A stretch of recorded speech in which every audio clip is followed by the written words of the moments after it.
So thank you all for coming here today for this talk that we're about to have, this panel session. Over the last couple of days, we've heard lots of discussion about the elephant in the room, about pay and about money and about rates. And so this panel will look specifically at certain aspects of this.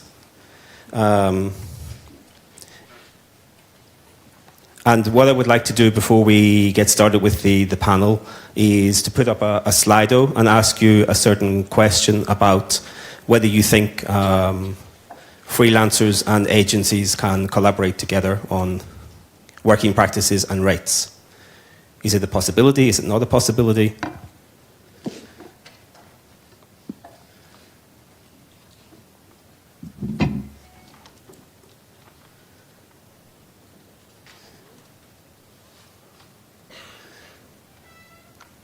So we see from the initial things that are happening on the screen that it's difficult to reach but possible.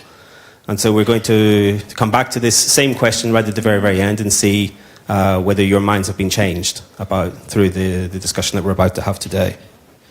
So the title of the panel today is Fair Pay and Fair Play. And I would say historically that fair play has always been possible. It was always okay for associations on the freelance side and on the agency side to sit down and to reach agreements about fair play, about working conditions. It didn't happen very much historically, but it was possible. And then we had a relatively big change last year, which took place in relation to the interpretation of competition law. And because we've also heard over the last couple of days this whole idea, that freelancers can't set their rates because it goes against competition law, the idea of cartels and so on. But now, with the relaxation in the guidelines in competition law, we see a big change. So it is now possible to include these areas of fair pay in these sort of agreements as well with agencies. And we want to start looking at this particular area today as well. And so I have a very stellar lineup of people who have been involved in reaching these sort of agreements or who are currently in reaching these sort of agreements. And I would like to present them to you briefly in reverse alphabetical order. So I will start with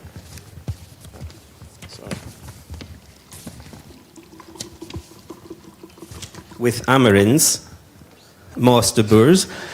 She is from the Dutch Association of Translators and Interpreters, and she has been involved in the negotiation of an agreement with Dutch translation agencies. And then after that we have, I think it's Amélie Vos, who is the president of the AVTE Europe, so the Association of Audiovisual Translators Europe. And she has been involved as well in the negotiation of such agreements in Denmark. Then we have Hanna Gorselnik from Finland, from the Union of Journalists, and they have recently negotiated a very, very important agreement about this topic. Then we have Max de Brouw from the CBTI, which is the Belgian Chamber of Translators and Interpreters, who is currently in the process of negotiating an agreement of this sort. And then lastly we have Miklos Ban from the Hungarian Association of Translation Companies, Profort, which has negotiated historically an agreement between freelance translators and associations. So I would like to start with Miklos, because the agreement that his organization was able to reach is the oldest one that we have in Europe, as far as I can see from my research. So could you talk to us a little bit, Miklos, about what your agreement covers? Yes, absolutely, but a little correction has to be made. The Hungarian agreement was preceded by a Finnish one. So actually the inspiration, there was a very brief agreement between Finnish translation companies and Finnish freelance translators, and I learned about it at an EU ATC conference, and it was very inspiring. and that was actually the inspiration that got us started in Hungary. Briefly, what it covers. So we have two agreements, one about translation and one about interpreting. And basically, both these are short, about 20-page documents. You can download them from Proford's website, proford.hu, or the respective websites of the two freelance associations in Hungary. So they both start with definitions of terms, because we learned that one of the biggest obstacles that we actually had in this discourse, in this dialogue between freelancers and companies, was a linguistic one. We were not using the same terminology, referring to the same concept. So it starts out with definitions. I think they're based on the ISO definitions. And then it continues with legal basics. So basically, it's about every hotspot that can come up in a cooperation between freelance translators and companies. So legal basics, that is framework agreements, individual purchase orders, non-competition, non-disclosure agreements. Now the newest version, because we renew it every 3 years, includes GDPR. Cooperation basics, basically how freelancers and companies can cooperate. A lot of things about quality, expectations of both sides. I mean, what kind of quality the companies expect, and in turn, what freelance translators need in order to be able to deliver that quality level from the agencies. And then a lot of stuff on technology, so that is CAT, MT, and also copyright issues, and a lot of stuff about payment, so payment terms and the settlement of invoices and stuff like that. And interestingly, this is the last thing I was going to say, our original agreement in 2013 did contain a minimum fee as well per word, and that was struck down. We had to change it. So we managed to have an agreement, and then it turned out that legally it doesn't stand. We have to remove it because of competition law. Okay, thank you very much for that, Miklos. Hannah, could you talk us through the main provisions of what your agreement, and it should be pointed out that Hannah's agreement is actually the first one which was negotiated after the change in the competition rules, and actually includes freelancers now.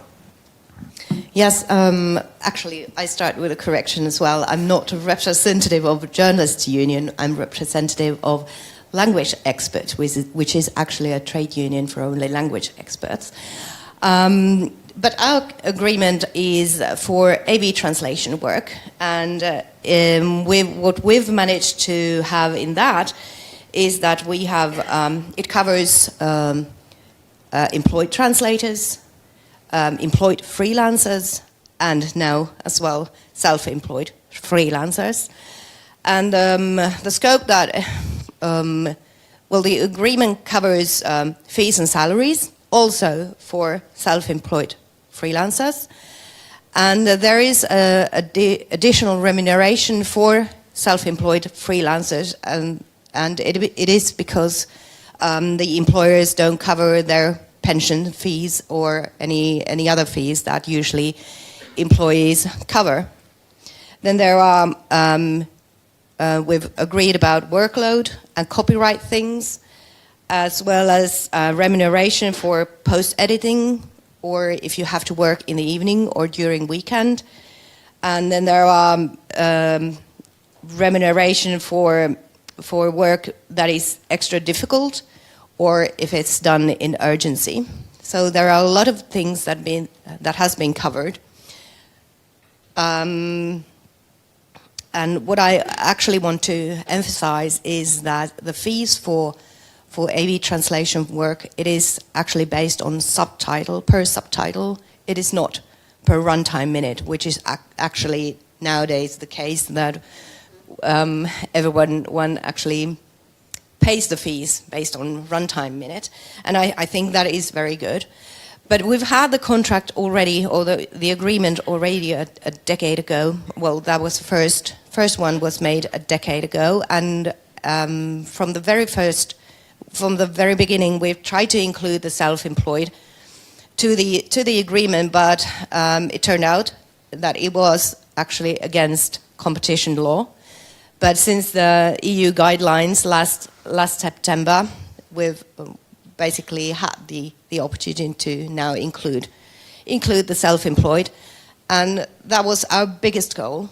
So we're really happy. Although it doesn't cover all the AV translation work in Finland, it covers only the work that is distributed by the Finnish companies. We don't have any of the global big companies in the agreement yet, but we're hoping they can see the light. Thank you very much for that, Hannah. And Amelie, could you give us a brief overview of your experience with these sort of agreements? Yes, certainly. I also have to, not correct, but expand. I head the Danish AV translators group in the Danish Union of Journalists.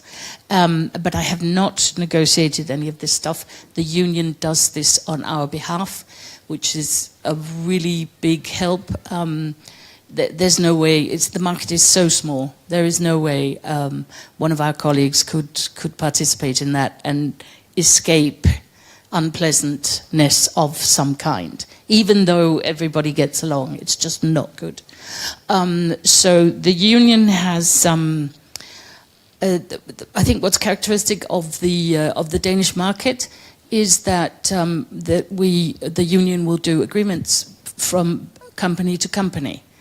So they are individual agreements, and they're called framework agreements. But they are, I think the first one was signed in 2006 with a company that has since joined the dark side, so that's ancient history. But around between 10 and 12, 13, the 5 companies that sort of covered the better end of the market all signed agreements with the union. Not because they particularly wanted to, necessarily, although one or two of them did, but because they they were providers for the public service TV channels who are sort of drive the market in terms of quality and in terms of a living wage. It's not great, but it's a lot better than the rest of the market. So that has been a really good thing. The contracts are all the things you would have if you were a normal salaried employee. Although you're a freelancer, but it would have, and the amount of work and so on is not. That is not the way it works when you have a salary. But it's got maternity, sick leave, sick pay, holiday pay, and it's got all the normal stuff. Then it also has authors' rights and what else do we have? And they are all more or less the same, these ones. There's also the right to appoint a spokesperson, and there's also what's it called, regarding if you want to terminate somebody, so even though they're freelancers, you can't just boot them out. So the contracts are good, they're for freelancers. Some of them have provisions for if people want to be employed, not many. And for the solopreneurs, a new word we're learning. That's an awful word. But for the solopreneurs, what has happened in the Danish market is that they are encouraged to seek the same terms as the freelancers. And I don't know of a single case where that has been refused. So it's a little bit of flying under the radar there. But every solopreneur is allowed to say, I would like equal conditions with that group, and every company is free to say, sure, you can have that.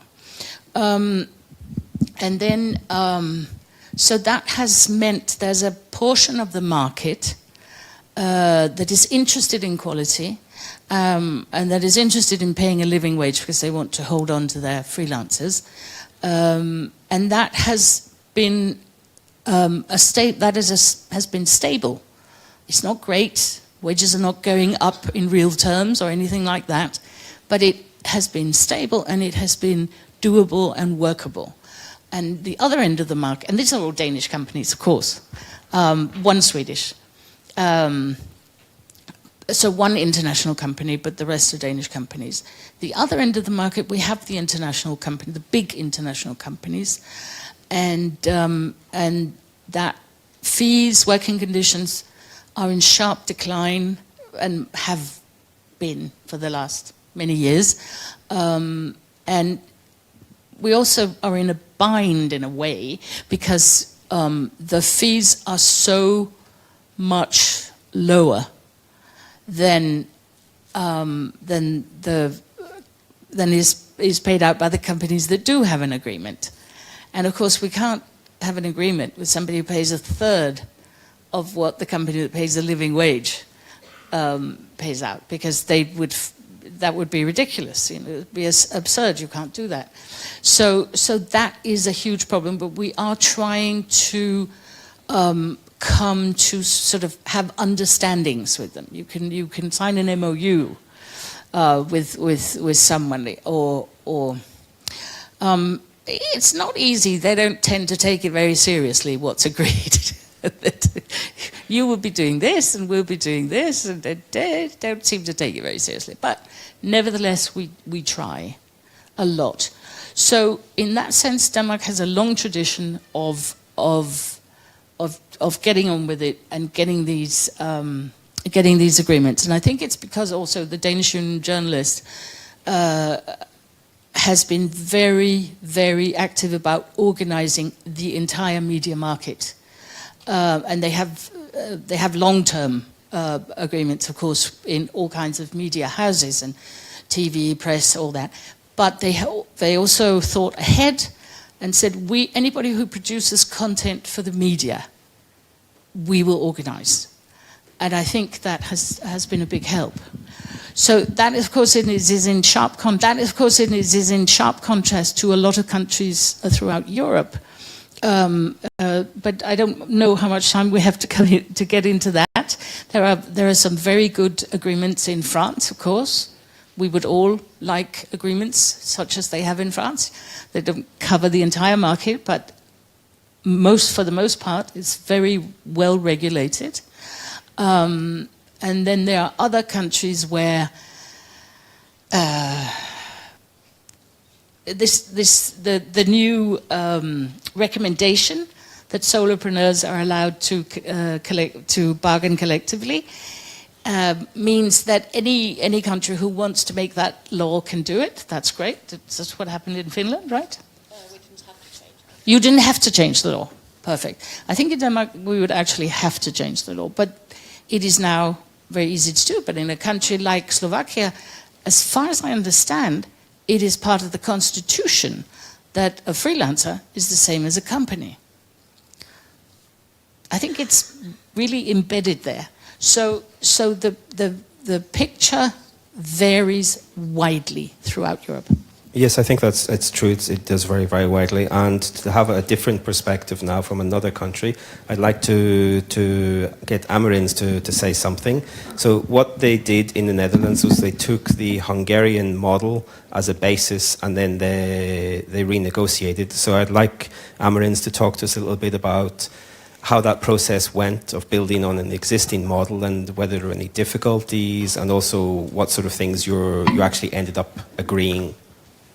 Well, we started first with a very good translation because obviously our Hungarian is not very good, well, for most of the people in the Netherlands, of the covenant, convenant, it became in Dutch. And what happened is that the Union of Translation Agencies had a number of representatives, and then there's a number of professional associations in the Netherlands that all had representatives on that committee that looked into, well, in how far can we use this as a basis for our agreement, and we quickly realized that the word agreement would be going a step too far, And so we decided on using the term best practices as a basis, which gives you a bit more freedom. It doesn't bind you down too much, but it also then excludes a number of issues that you can negotiate on or make agreements on. For instance, the word conditions was also scrapped, which was replaced by principles. There was a lot of definition thinging going on as well at the start. But we kept a lot of things the same because what we wanted was a good basis for collaboration. Because in the end, what we all want to do as translators and also as translation agencies is provide a product to a client. And obviously, there's various levels of quality that clients want. That was also an issue of discussion because as a translator, you also always want to produce the best work possible.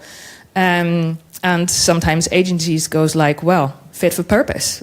You know, why do we want to aspire for a 9 or a 10 when a 6 will do? So that was definitely the subject of quite a long argument, I have to say. So basically, what do we expect in that cooperation?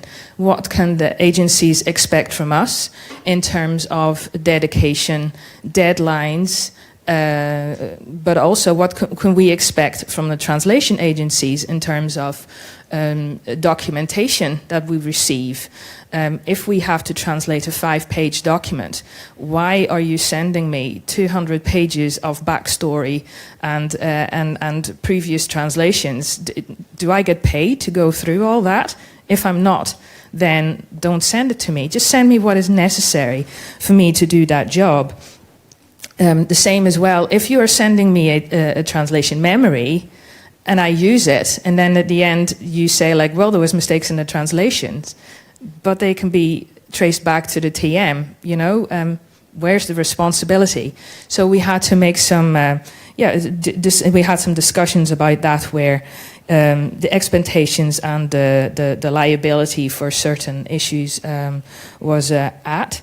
Let me see, we also agreed about the use of CAT tools, MTs, non-compete, non-confidentiality agreements. So most of that was also taken over. What we did not do is what you said you took it out later with the minimum rate. We specifically not want to agree on a minimum rate, not only because we were afraid that we would get into trouble with the law for saying like, well, we as a profession will not provide work under this rate, but also what we have experienced is that a minimum rate quite quickly becomes a maximum rate as well. I see a lot of people nodding in the room, so I think that lots of people will have experienced that as well. And we have definitely seen that in the interpreting market, which is not a subject of discussion, which I could talk about for hours, so maybe another year. But we did want to say that, agree on, you know, let's be realistic. You can have a sort of a minimum fee for people who just start out in a market, which might be a bit lower, but only if you link that to education and feedback. So if you say like, well, oh, this is a new translator coming into the market, we're only going to pay him like, well, 7 euro cents, 6, which I would never work for. But anyway, different discussion. But we will give them the feedback on the work that they delivered so that they can become better. And then after a specific period of time, they would then automatically jump to a higher price bracket. Let me say, oh yeah, the subcontracting. I thought that was an interesting one as well. You went with the no or in case of. We turned it round because what we felt is that as an entrepreneur, if I take on a job, it is my responsibility that that job gets done. It does not mean that I specifically have to do that job. if I feel that because of time constraints or for other reasons, I can call in a colleague to do the job for me, that is also fine. But in the end, I will remain liable and responsible for the work I deliver to the translation agency. So that is what we changed in our agreement or covenant. And also with the framework agreements, that's what Hannah also said. We have, if you want to work for a translation agency, you have to sign the framework agreement. And we have noticed that quite often there's very strict rules about competition and other things and also about fines if the work is not up to par, or at least according to the translation agencies. And we said, well, sometimes the rules are very strict and a bit too biased towards the translation agencies. So we have asked them as a best practice that if they have those framework agreements, that they will put them before one of the professional organizations to basically look at where they might cause problems for translators. And we have also said to translators or members, other freelancers that are not members of an organization, if you are faced with one of those framework agreements, and there are clauses in there that you are really having problems with, come to us, and we will then, again, talk to those agencies. That works really well for the Dutch ones, but unfortunately, internationalization. And more of the Dutch agencies are now being swallowed up by international companies that have head offices, legal departments that basically impose rules on the fine structures and liability for translators. So that is becoming another problem that we will have to work with renegotiations. Long story. Thank you very, very much for that. Max, if I can turn to you now. You are currently in the process of negotiating an agreement. I'd like to ask you two questions. What has been your experience so far with negotiating this agreement? And what sort of things do you think you would need to know from people who have already negotiated an agreement? What can the other panelists teach you to help you get the best agreement you can possibly get?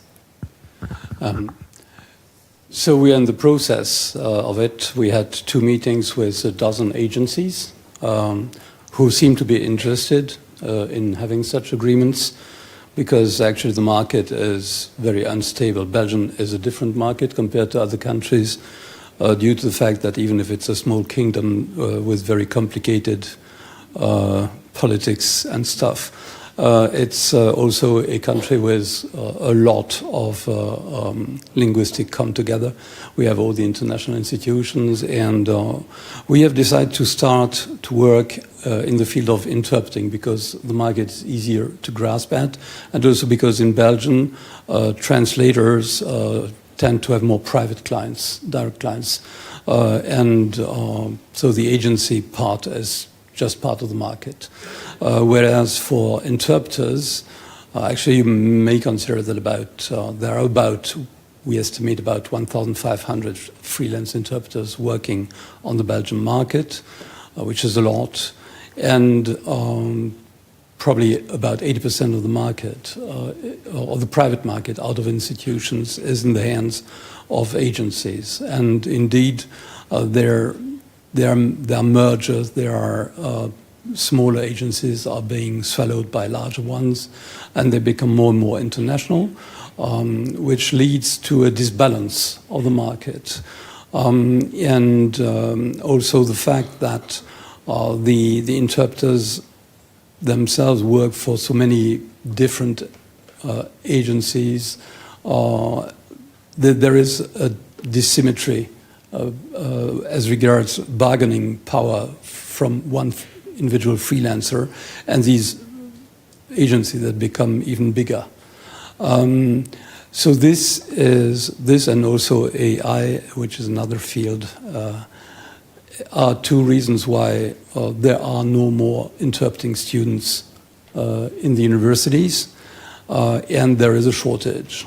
Okay, so there is also the legal aspect that have changed quite dramatically, where law understand that in French they say travailleur indépendant means first you are a labor, right? So you have this shift in a number of treaties and regulations, including now the European regulations. There are laws about the disproportionate use of economic power by agencies to gain competitive advantage against others, including imposing very low conditions to their subcontractors. So all this leads to uncertainty on the side of the agencies. They have to buy in interpreters from far away to fly them in. So and also up to now, agencies tended to impose their price, because they were the big guys, and they said, it's a take it or leave it. I pay you that much. If you don't want it, fine, go and find work somewhere else. But with the shortage of interpreters, it becomes more difficult. And also, I calculated that for the two largest agencies in Belgium, in 20 years' time, the real income for one day interpreting had decreased by over 30%, which is huge. Because every year the inflation was lost, because they didn't raise their tarifications. And now with the explosion of inflation in the last 2 years, well, many interpreters said, no way, I now increase my price, because otherwise I have to find another occupation to make a living, right? This leads to a very big problem for the agencies, because they cannot know their self-cost price ahead of bidding to their clients. So they are in a situation of uncertainty also at a legal level, because the Court of Justice has given a very clear characterization of what a false self-employed is, where interpreters tag every line. And so they are in a situation of uncertainty, and they are interested in discussing with us. The problem might be on the side of the interpreters themselves, because they don't trust it, they don't trust the agencies. They don't take this turn to make agencies partners. They were the enemy, and we have to work together if we want this market to survive. So we had 2 meetings with interpreters, not only our members, but also AIC interpreters and others who were not in any association. And everybody says, that would be nice to have, but I don't believe that it will ever happen. You know, they just don't believe it. But there is a strong will to make it happen. In our approach, what we'd like to do is to work with as many agencies as possible, because up to about 20 years ago, the Belgian Chamber did recommend prices. And then it was forbidden, and AIC was attacked for doing that, and so they withdrew their recommendations, and it really led to a disbalance, because having a recommendation made it possible to know, okay, I was getting more than this recommendation or less, right? So you had a reference, and I think that one aspect that is very important with the collective bargaining or collective agreement, a covenant, is that you will have a reference again, even if individual interpreters or companies don't follow the agreement. There will be a reference, and people will know this is a threshold or a benchmark that I'm above or I'm underneath. That's very important too. Thank you. Do you have anything to say about the second question that I asked you, like what you would need to know from people who've already negotiated agreements, like what advice they could give you to help you? I think it would be interesting to get a copy of these covenants and to see what we can take over. I believe our approach would be would favor to work with many agencies. That's why we had talks with about a dozen of them, also international ones, so maybe there are elements that we can take as a reference, because it will be easier to negotiate and saying, in Hungary they got this, in the Netherlands they got that, etc. So just to show that things are possible. Okay, thank you. And if I can come back to you, Hannah, an agreement of this sort requires the freelancers and the companies to sit down and thrash out a deal together. So what sort of principles would you say, as someone who has been involved in negotiating such an agreement, like what do you need, like in terms of advice, what do you need to know in order to negotiate such an agreement? How could you advise other people who might want to walk down this path? Quite a difficult question, even though I've been there. But on our part, on translators' part, I would say that it is important to come together. It is important that people join their associations and their unions, because when we have power, then it's much more easier to go into the negotiations. But we're not the only ones in the table. There is the companies, and the first thing is that we need to have a mutual respect and mutual trust. Those are the key elements. Without respect and trust, there is no way forward. And obviously, there has to be a will to cooperate. There has to be a willingness to find common ground, and realizing that it's actually us, that we're in the same team. We are the ones who provide the translation or interpreting service for the clients, for the market, so to say. And the LSPs, they can do their job up to a point without translators or interpreters. But the professionals, language professionals, are actually the core of the service. So I think we just have to think differently about. It's not us and them. It's us together in the same team. And when you realize that I think that's a way forward. Mm.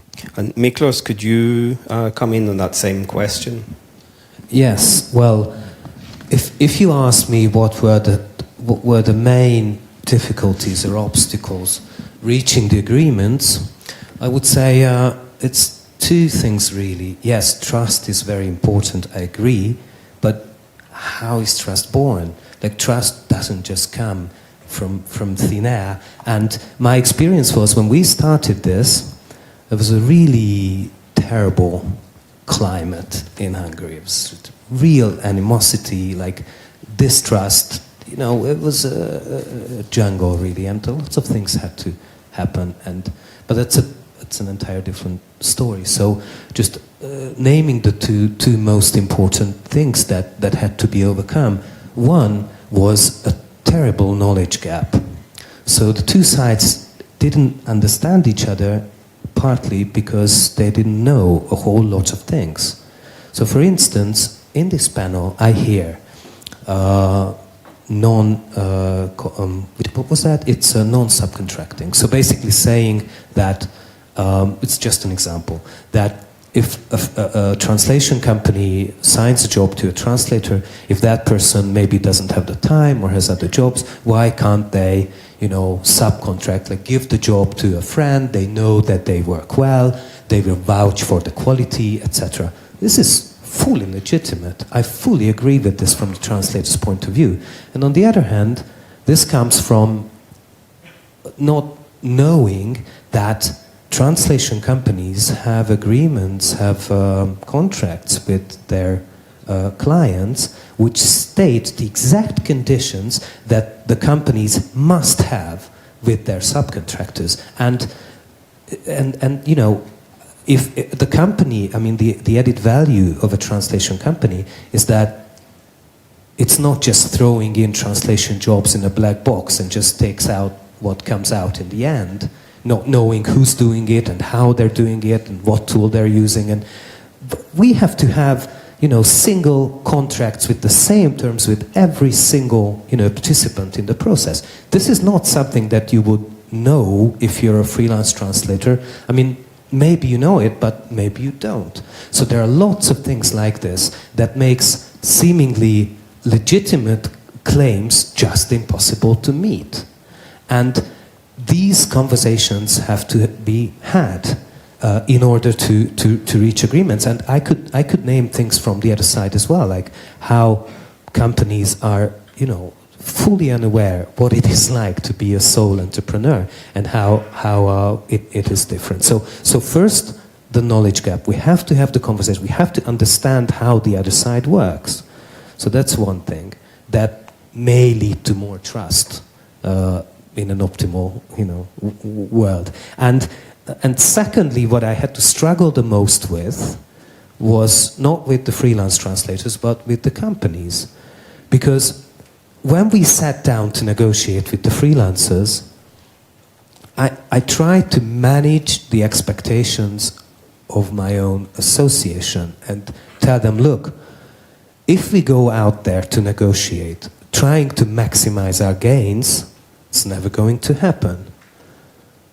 We really have to, we can't, we have to aim for a compromise, and we have to have the freelancer's interest in mind, and we have to have the power imbalance in mind that has to be compensated in some way. And these were the most bitter, battles that I had to fight within my own association, because some people from our team were pressing the negotiating committee quite hard, and we had to make them understand that this is not the kind of negotiations where you want to maximize your game. If we're after a sustainable long-term agreement, both sides have to benefit, and knowledge comes in there, like knowing what's possible and what's not possible. Thank you very much for that. Another question that I wanted to ask, maybe Amelie, you could talk a little bit about these agreements. How do they change over time? Do they remain static? Do they adapt to technological developments? They sort of remain the same. I've, of course, left out a very important thing, which is that fees were also agreed upon, and in the contract between the union and the companies, the individual agreements, these are the minimum fees. And as you said, somebody said, they also become the maximum fees. But it's also stated that new fees, new forms of fees, new jobs have to be negotiated. So a new fee has to be. They are regulated, but when inflation was low, it was better. But it's like some annually, some every second year. Sometimes it's 1%, but sometimes it's a little more. So it's not much, and in real terms, of course, fees are declining, but it doesn't stay there. The first company to sign an agreement just did not update their prices at all, and this was why it had to be cancelled eventually, this international company. So in that sense, it changes, and fees are regulated, and there is contact. When an agency might ring up and say, "Can we lower this fee?" No, you can't lower this fee because, for a number of reasons, this is not a good idea. But there is contact. And there is a negotiation, and they are regulated annually or biannually, but not huge changes. Okay, thank you for that. And another very important thing that I wanted to ask, maybe Hannah, you could talk a little bit about this. Is who do these agreements actually cover? Like who is the beneficiary in this sort of arrangement? Does it apply to everyone? Well, our agreement for audiovisual translators actually covers those who do the job that is provided by the signatory companies. And it's stated that basically the translators should be members of associations, but it is confidential information. So basically the agreement is for everyone. But I don't think that only the translators are the beneficiaries. The agreements are good for the LSPs as well, because especially we're actually entering the negotiations in the interpreting field as well, and we're just preparing for that, and we've had roundtable discussions with LSPs, and I've noticed that LSPs are interested in the agreement or negotiating an agreement, because a possible agreement would set some kind of a standard in the interpreting market, so that public administration procurements could not lower the prices anymore, and that is important for LSPs because they can't survive with the prices that they are demanded for. But I think there is a extra value for newcomers into the field, because as we know, translators are not there are not that many salaried employed places for translators. Newcomers enter to the profession and they are instantly solo self-entrepreneurs. They would have to know what would be the good terms and conditions, what is the normal price, what is a normal fee, so that you can provide you and your family. And it is really difficult to know what is kind of a normal wage. If you never worked for anyone, if you don't have a model from somewhere, and if we have these kind of agreements, they provide the knowledge, the information for newcomers into the field, and that is important. We don't have room anymore for lower fees or worsening conditions and terms.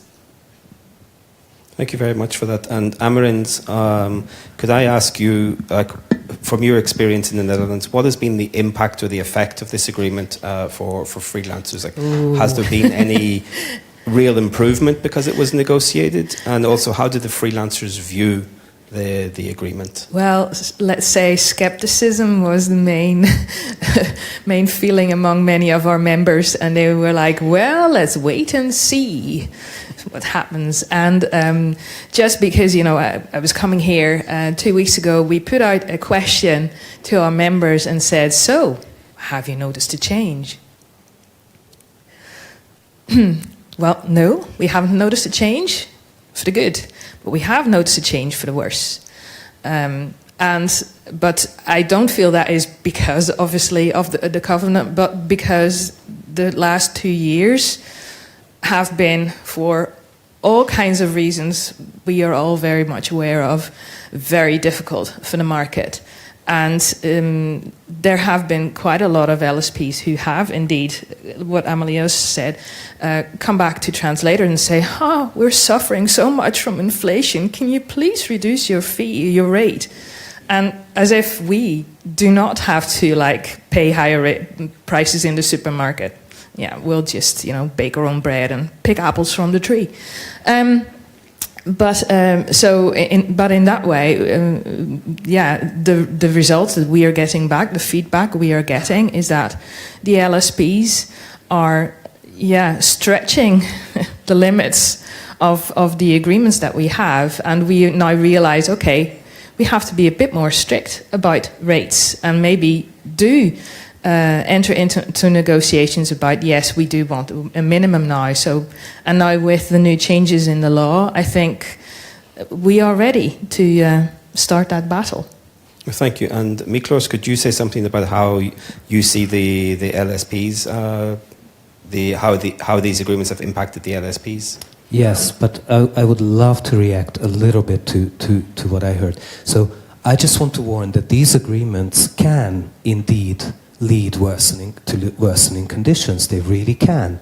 But because if we set very strict rules, then both sides will start not being interested in being part of it. Okay? So you will end up, the fair players, suffering, who subscribed to this regime of the new, the conditions that are laid down, and the rogue ones will benefit hugely.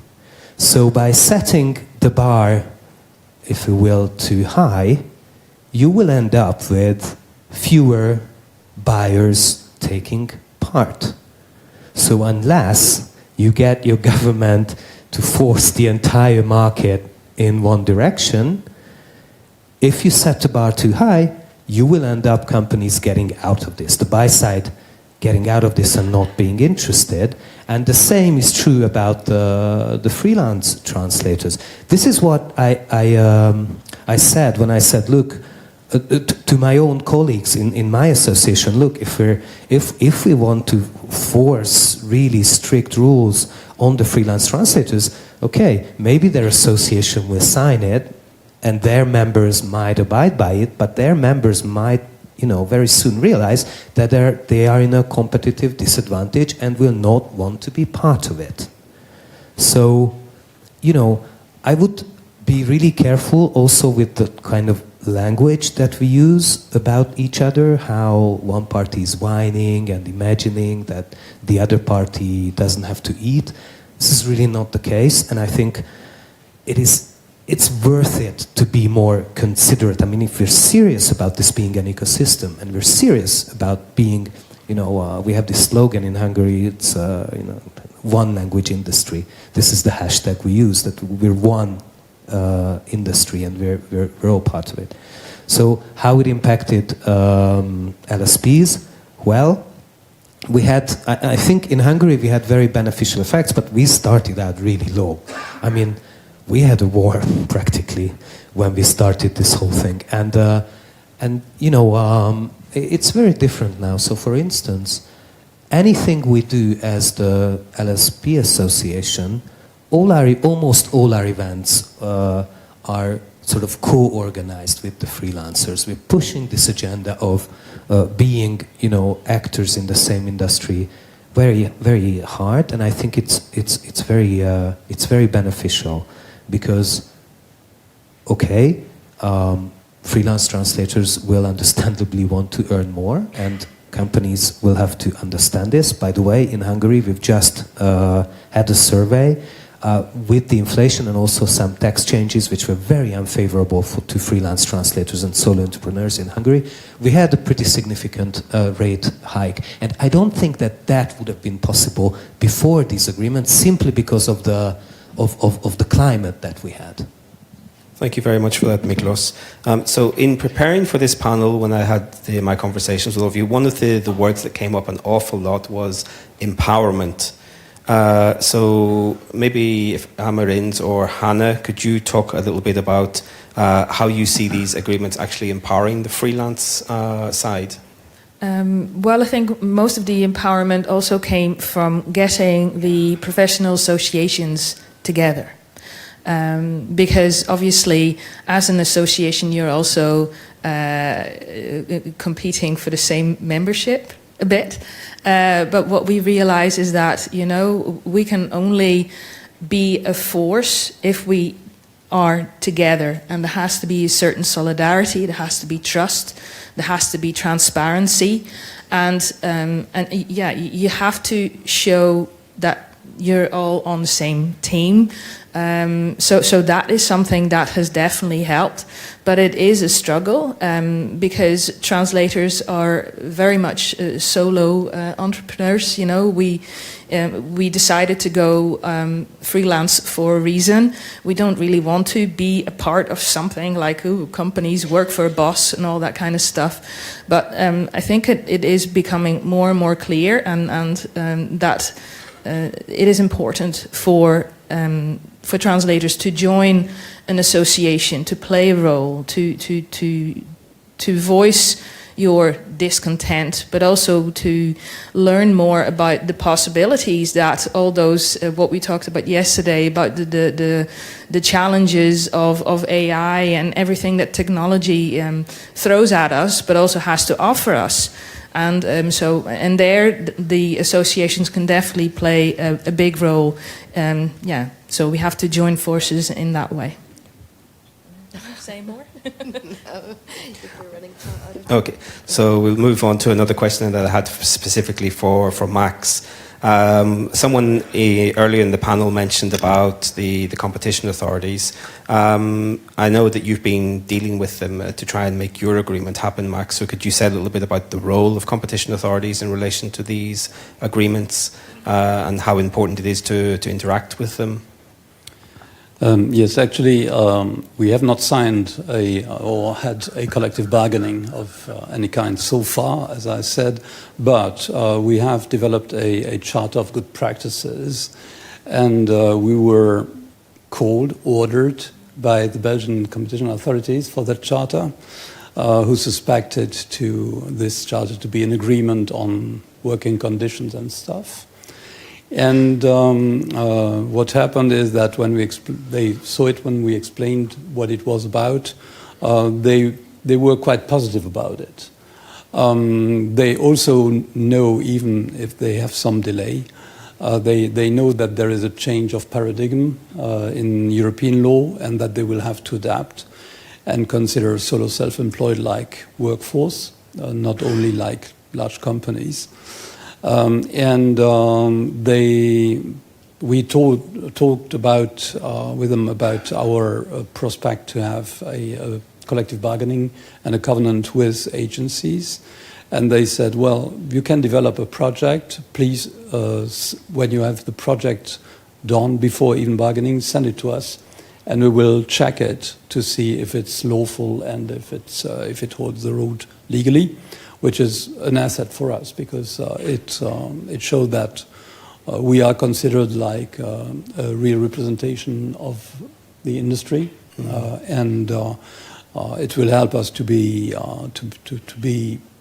more secure and not starting negotiating things that will be destroyed by the competition authorities later on.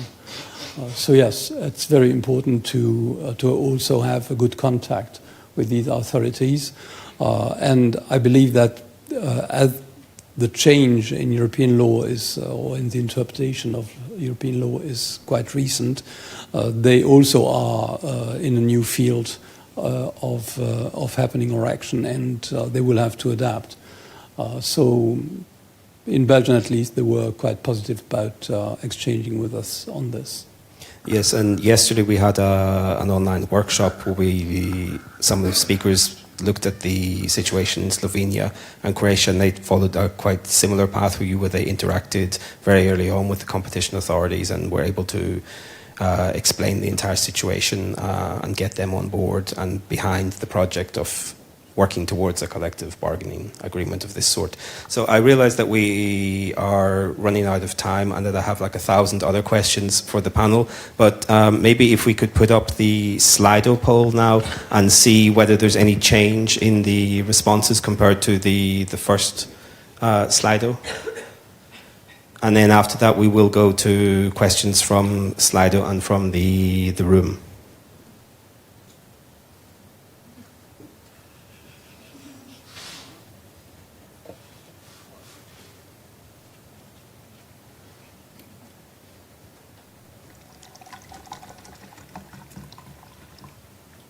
So we don't seem to have done a very good job of convincing people that it's definitely possible. Well, it's possible, but it's difficult, and it is true. It requires probably a lot of hard work and a lot of effort. And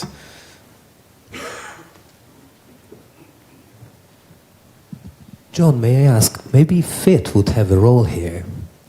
I'm yes. thinking, because we've initiated before, I used to serve on the board of the European Union of Associations of Translation Companies, and our chair, Heike Leinhaus, is here today. And I really think that national associations could be helped greatly if the umbrella organizations like FIT and the EU ATC could get together, and if we can't draft an agreement, let's draft a covenant. If we can't draft a covenant, then let's do a set of best practices or recommendations for national associations on what to put in an agreement like this. And if the umbrellas got together and managed to do this on a high level, maybe a more general guidelines, I think that could help national initiatives greatly.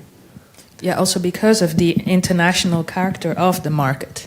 So you will have to have a much more of an international cooperation from the grounds up. So the associations and then also with the LSPs. Yeah, well, I have proposed to the European Commission that we have a specific Translating Europe workshop specifically on this topic.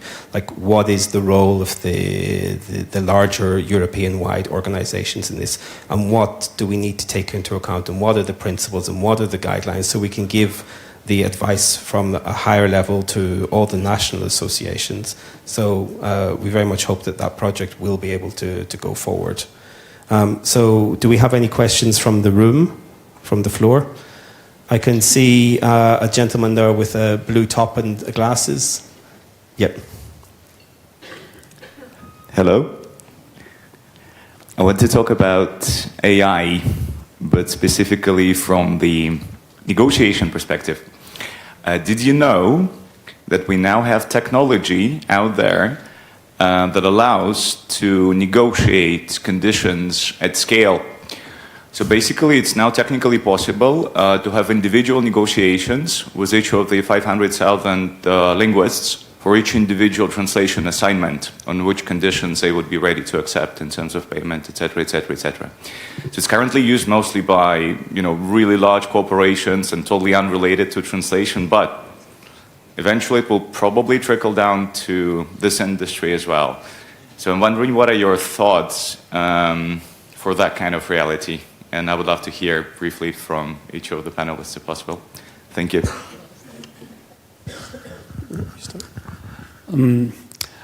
It is true that agencies at present know that it's dangerous to impose prices. So in France, for instance, they would ask me for my price for a job, and if I work for the same agency 3 days later, they ask for my fee again.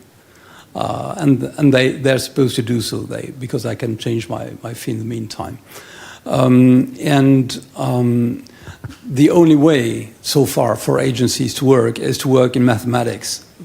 As agencies become much larger, they have to take average prices. They know about what the cost will be for them. So it's mathematic. The bigger the agencies, the larger the volumes, and they can say, okay, I will have a better margin on this job and a lower margin on another job, but altogether I can have a business plan for the year that delivers about that much. And artificial intelligence can be used in order to manage this, right? Because you have all the differences with different language pairs, etc. And so it's rather complicated. So I think artificial intelligence can help LSPs in doing so. It will not change much for the interpreters themselves or for the translators, because I think that's about the same situation. But life will become more difficult. If I might clarify, what I meant is that you actually negotiate with an AI instead of a human. So you literally talk to a chatbot to agree on the conditions for your next job. Can I take this from the LSP perspective, or do you, from the company perspective? So individual negotiations on each job is even on prices, let alone conditions, is an absolute no-go for a company. I mean, that's no way to do your math. You have, yearly or several yearly contracts with fixed prices, with enterprise customers. Maybe this is something you can do with small companies and small clients, but certainly not with large organizations. And the same thing about conditions. One of you mentioned, I think, that if an individual translator doesn't like the conditions that a company has in their framework contract, they can go to you and you do the negotiations for them. Okay, well, an enterprise translation company cannot allow for different agreements with individual translators. Even a company that I run, which is a small company, we have 40 people in-house, and a few hundred translators that we work with every year. We couldn't afford to have different contracts with each of them. We can't really afford even having a single contract that's not exactly the same. I mean, prices may vary, sure, but the conditions have to be the same. Otherwise, the project managers would have to look up, with every single assignment, they would have to go through the agreement, whether it's, it has to be uniform. And whether, so you basically do your negotiations once when you negotiate the terms of your framework contract, and then perhaps you negotiate prices at individual cases, because these cases might vary. They might be urgent or have to be done at 3 o'clock in the morning or very difficult, and then prices are higher. So I don't see, I'm sure AI will have a role, and it already has with a lot of the administrative parts of our work, and it should be so that real human beings don't have to do tedious, terrible tasks, repetitive tasks. But I'm not sure that it's a game changer in what we are talking about now. I think where AI might play a role is we could have AI look at those framework agreements and look at where do you see improvements can be made for the self-employed translators or for the agencies?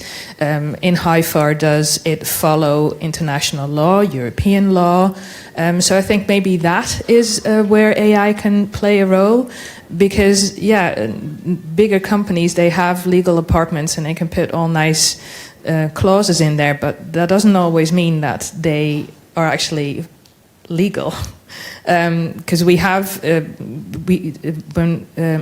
for instance, about the liability issue, we feel that translators can only be liable for the cost of a job towards the LSP. If the end client suffers like a huge loss, or the LSP suffers a huge loss because of a mistake that a translator makes, that's for the courts to decide. That is not something that should be in a framework agreement.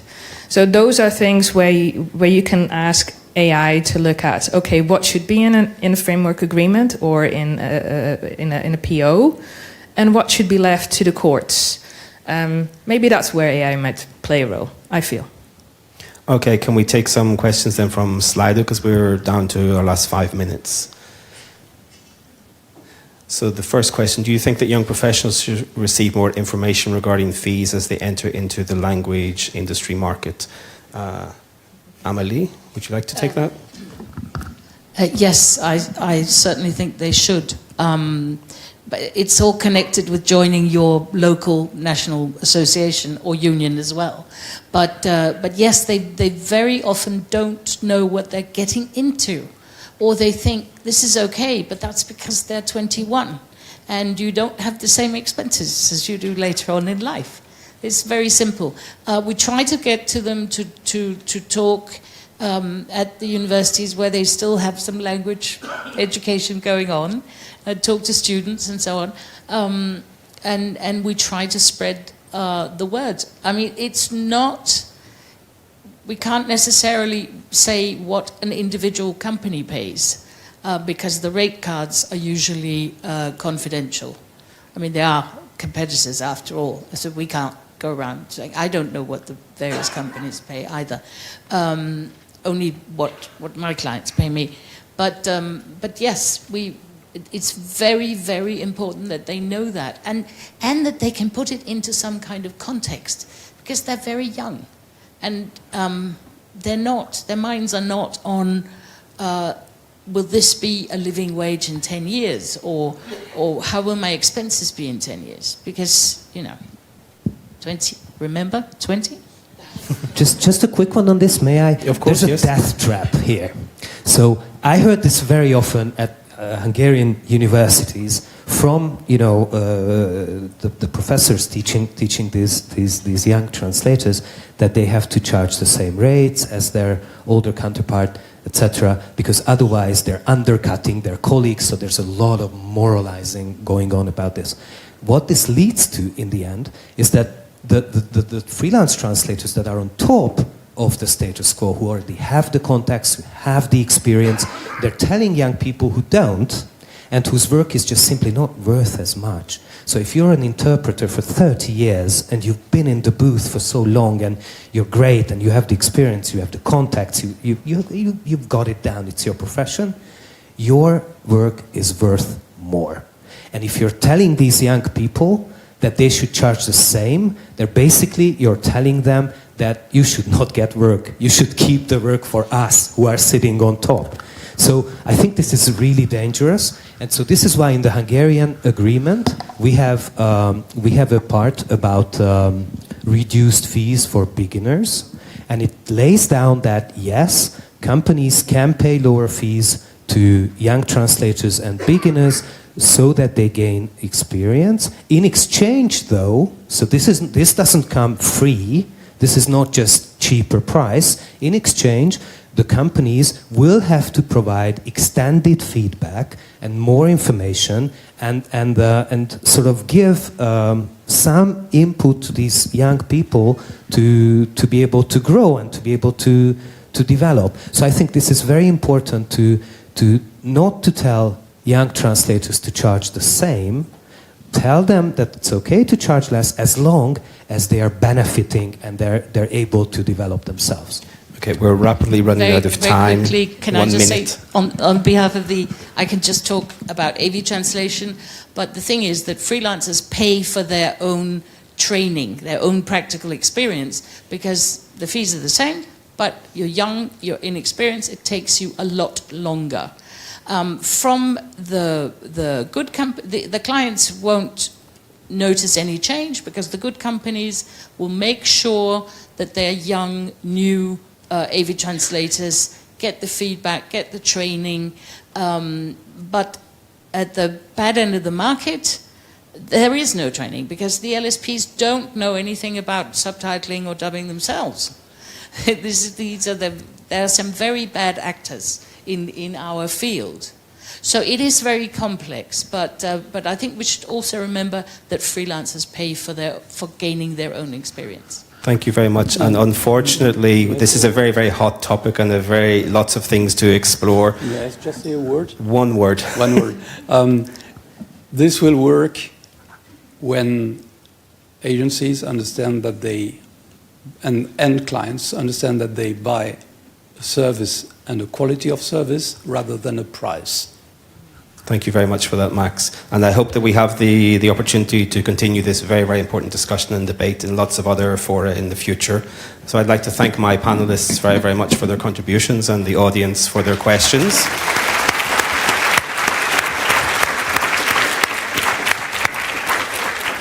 So thank you very much. A recurring theme during these 3 days has indeed been the importance of coming together to working with your peers